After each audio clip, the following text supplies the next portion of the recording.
3 araw na ikinulong at umano'y tinorture.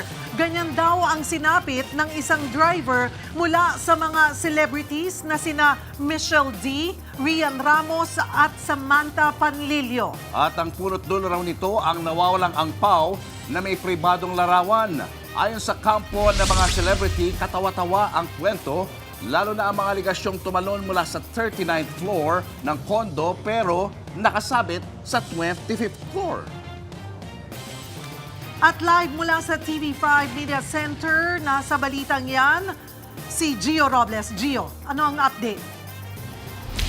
Cheryl Julius, marahil ang tanong ngayon ng marami, sino ba ang nagsasabi ng totoo?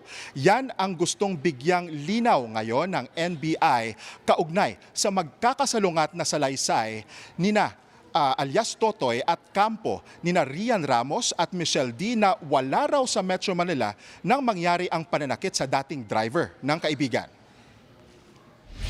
Bumalik sa National Bureau of Investigation ngayong araw ang dating driver ng aktres na si Rian Ramos na si Totoy.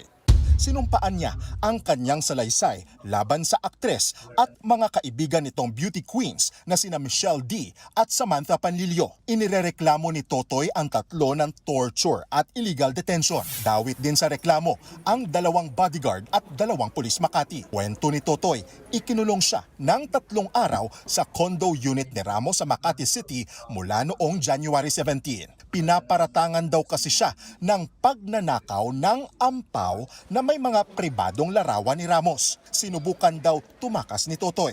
Tumalon siya mula sa 39th floor ng kondo at swerteng nakakapit sa 25th floor kaya nakaligtas. Pero muli raw siyang nahanap ng mga bodyguard ni Ramos na unang nagpasaklolo sa Volunteers Against Crime and Corruption si Totoy. Almost 2 hours po kami na nag-usap, question and answer. Then nakita namin na merong reasonable certainty of conviction dito dahil personal na interview, body language niya, pinakita niya lahat, yung mga photos, yung iba, yung materials niya na talagang merong on a very high percentage, merong nangyari. Sinimulan na ng NBI ang pangangalap ng ebidensya kaugnay sa reklamo ng dating driver ng aktres. Ayon kay NBI spokesperson Palmer Malyari, sumailalim na rin sa medico-legal ang biktima. Binalikan din ang mga lugar na posibleng pinangyarihan ng umano'y pang-aabuso at illegal detention. Today, our agents went out to validate the statements, coordinated with the condominium officers in order to secure CCTV. We will also be going to the telcos to secure any evidence of the communication, etc. And magkakaroon din ng coordination with the local police. So basically is validation and fact-finding muna. Iginiit naman ng NBI na sinusubok pa rin nila ang kredibilidad ng nagrereklamo.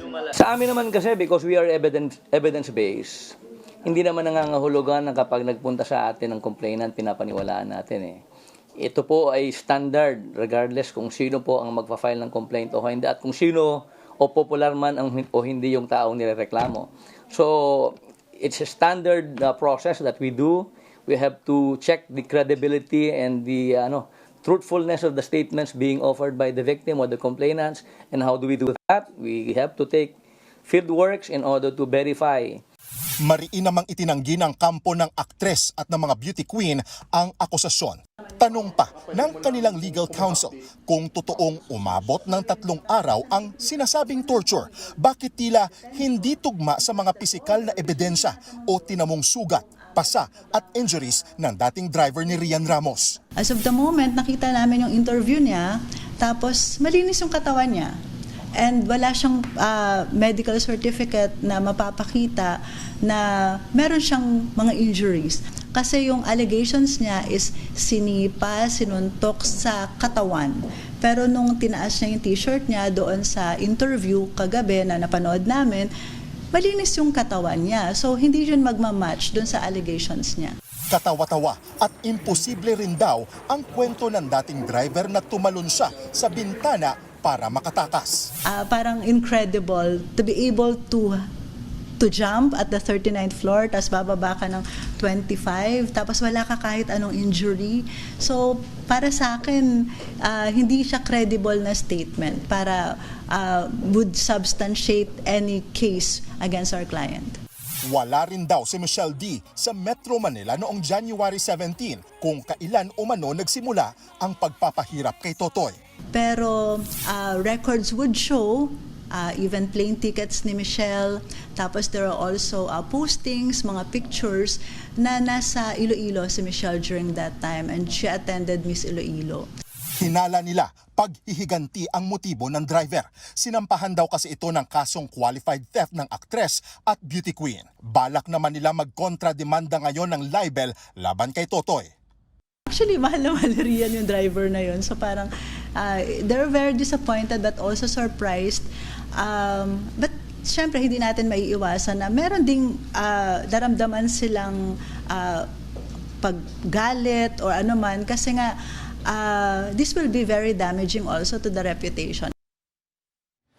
Sinubukan nating hingan muli ng pahayag si alias Totoy pero tumanggi muna ang kanyang kampo. Nakahanda naman daw magsumite ng kontrasalaysay sina Ramos, D at Panlilio sa oras na makuha nila ang kopya ng subpoena mula sa NBI. Julio Cheryl, balik sa inyo. Maraming salamat, Gio Robles. Mga kapatid, Cheryl Hosing po. Maging maalam at may pakialam sa mga napapanahong issue at headlines. Mag-follow at mag-subscribe na sa social media pages ng News 5.